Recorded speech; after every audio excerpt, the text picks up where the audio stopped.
আসসালামু আলাইকুম প্রিয় সবুজ ভাই ও বোন।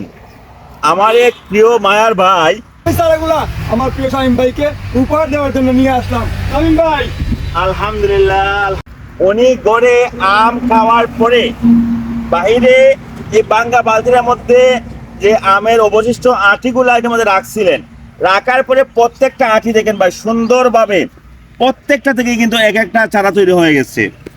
আজকের দিনের একটা চারা আগামী দিনের ভবিষ্যৎ। তো এখান থেকে আমি এইভাবে একটা টান দিয়ে একটা চারা আলগা করে নেই, তারপরে এইভাবে যদি আমি মাটির মধ্যে এই যে ব্যাগ খাবার সব মাটিগুলো মিক্স করছি, মিক্স করার পরে যদি এইভাবে ব্যাগের মধ্যে বসাই দেই, তৈরি হয়ে গেল আমার আগামী দিনের জন্য একটি চারা।